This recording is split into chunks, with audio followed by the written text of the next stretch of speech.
Before this video starts, I would like to say rest in peace to the GOAT, Tomonobu Itagaki.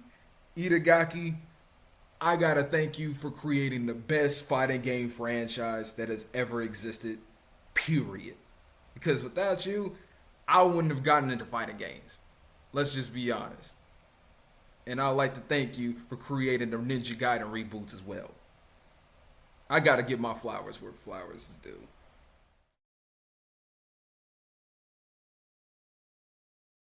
The year is 1995. Fighting games are all the rage. Capcom just released Street Fighter Alpha. SNK just dropped King of Fighters 95.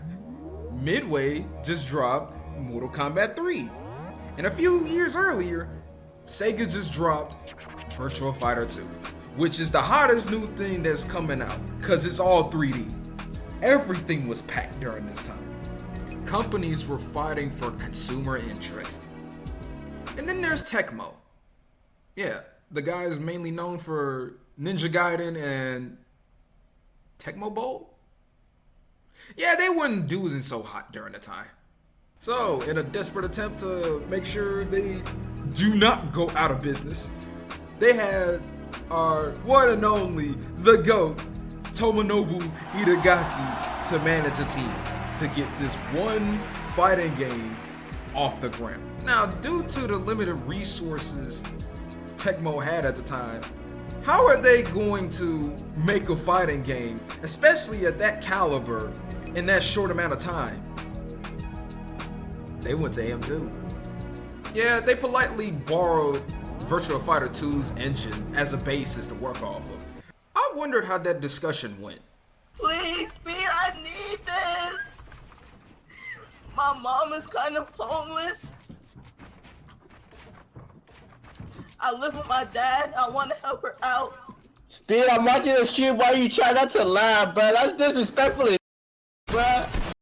So after cooking for months on end, we finally have the final product. And that is Dead or Alive.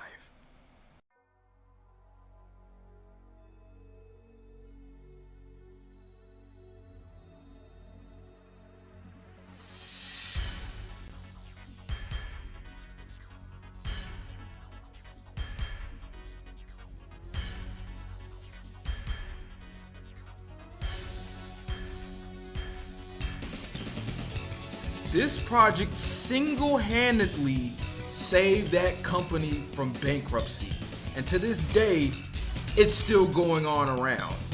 So today, I would like to talk about Dead or Alive 1.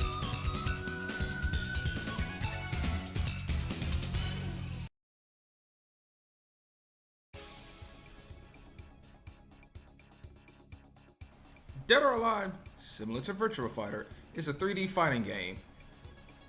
I know sidestepping hasn't really been invented yet, but the camera does readjust based on the position of where the player is at. So, one of the main strengths for Virtua Fighter is that they try to keep the game simple.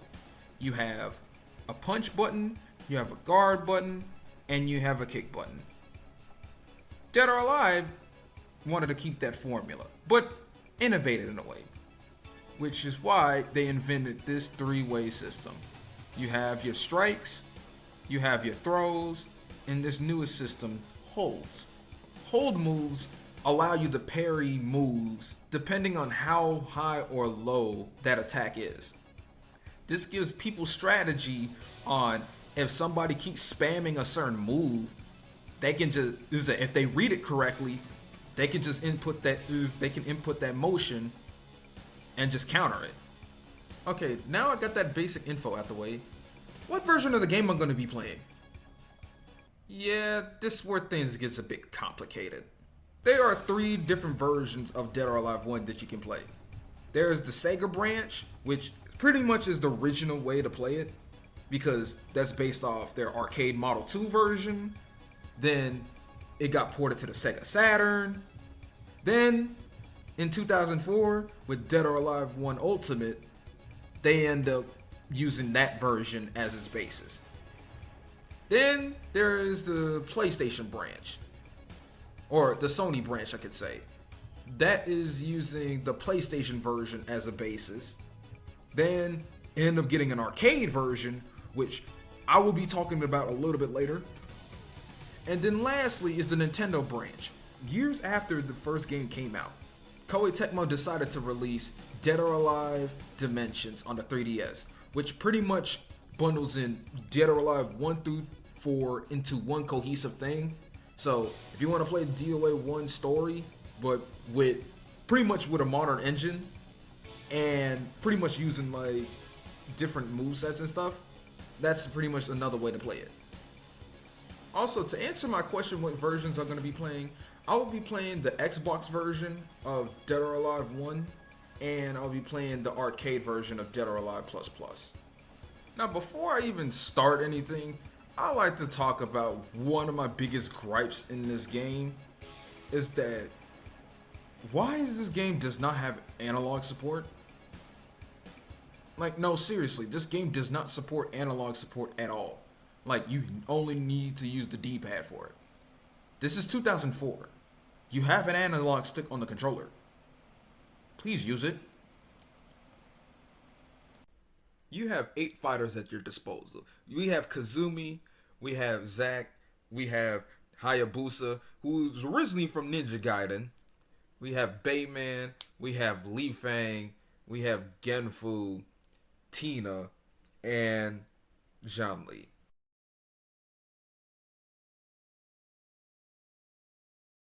Okay, since this is a fighting game, there's gotta be a story for why everybody is here. I'm fighting so I can go to Vegas, baby. I'm fighting to be the #1 superstar. I'm fighting so I can pay for my granddaughter's medicine. I'm here to beat that Jackie Chan wannabe. Yo, Ninja Girl, what you in the tournament for? You see that man back there? I will kill him. Wait, whoa. Hey, yo. Hey. I mean, surely bro back there couldn't have done something so bad to make you want to kill him. He my mom and crippled my brother. He has got to go. Dang. Understandable.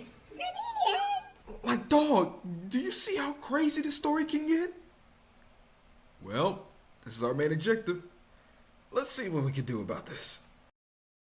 First match is Zack. Too easy. Next match, Li Fang.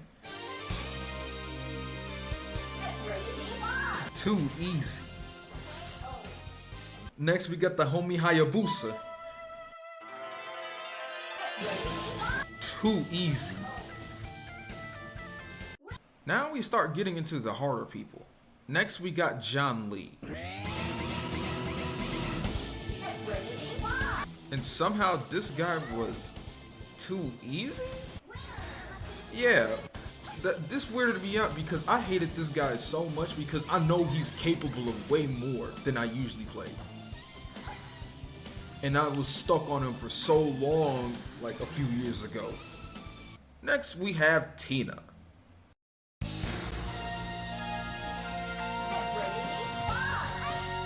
I mean, she gave me a bit of annoyances because she's a grappler, but having controller issues also didn't help either, so that kind of just made her fight way more difficult than it needs to. So I wouldn't say it was easy, but I got through it. Next we got Bayman. Yes, another grappler. Yeah, he usually gives me difficulty, but long as you find some way to like counter it or play a little bit of keep away, he should be decent.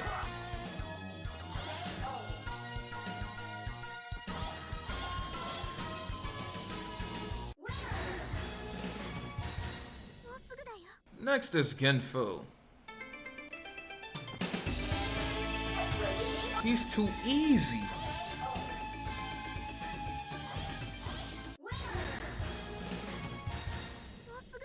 Next, we have Kazumi. Yeah, we're fighting clones today. But nonetheless, too easy. Actually, I take that back. Dude, it ended up getting strangely difficult. I had to try this way too many times than I usually do.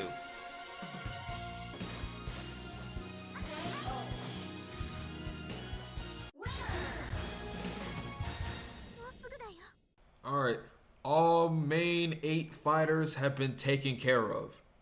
Now it's time to take on the Diddy disciple himself, Raido. And they give this man a menacing theme too. That's crazy. However, what disappointed me was he was too easy.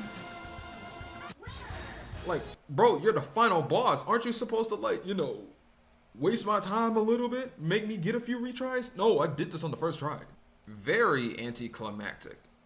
Having unconsensual affairs and crippling kids, all for what? Just to be put on a shirt. Well, we completed our mission. So overall, I personally feel like this game has gotten a little bit easy. Maybe it might be due to experience, but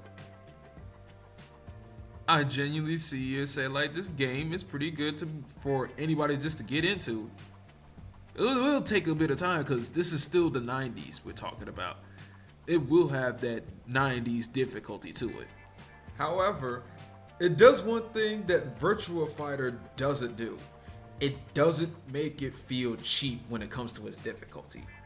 It doesn't feel like you're getting cheated out of your wins because of it. And I do appreciate that design for it. Also, since this is the ultimate version, you do get a bit of goodies. You get a few unlockables here and there.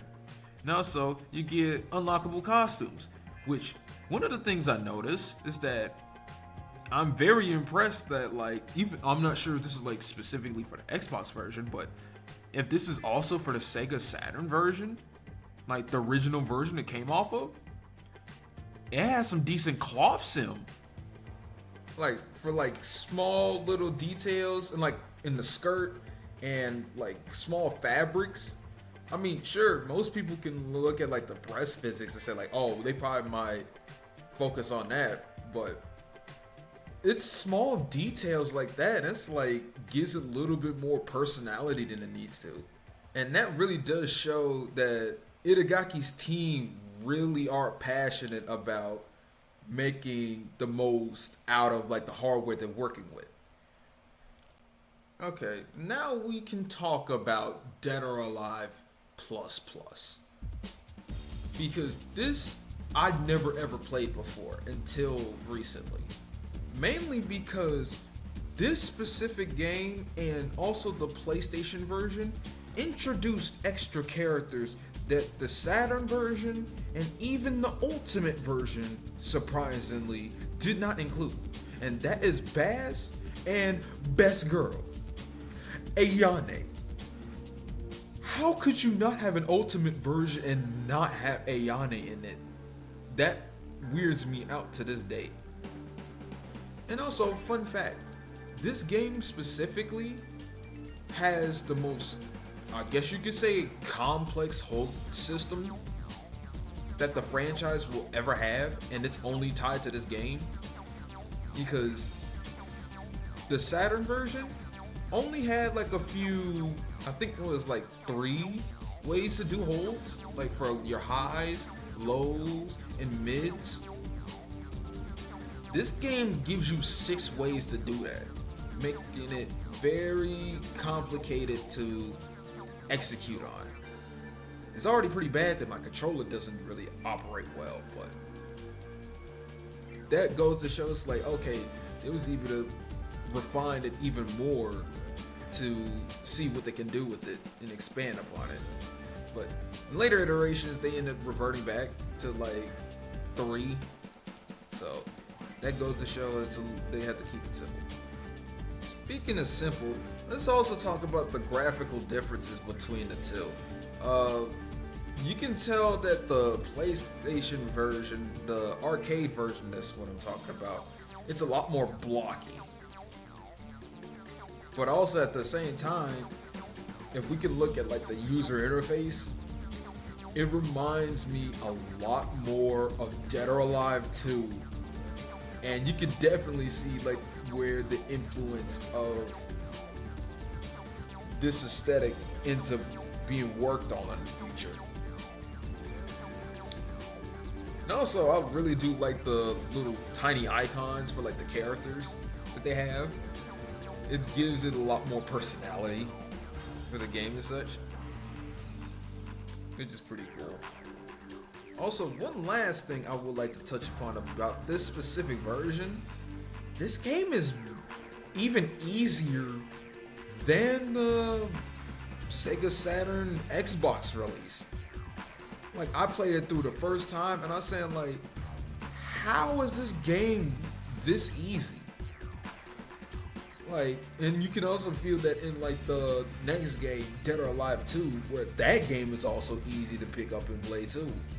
So I think they were learning in terms of how can we kind of balance it in a way for like, if anybody wants to have pro gameplay, more or less, if you want that difficulty, it's there. But if you want somebody who's not familiar with fighting games just to get in, the barrier entry is low enough for them to just get through their campaign, but also allows them to learn the systems as well, so it won't be too difficult for them. It'll just be allowed them to read what they need to read. So I think this was a good halfway step before they went to Dead or Alive 2. So I think this is a good learning experiment for that.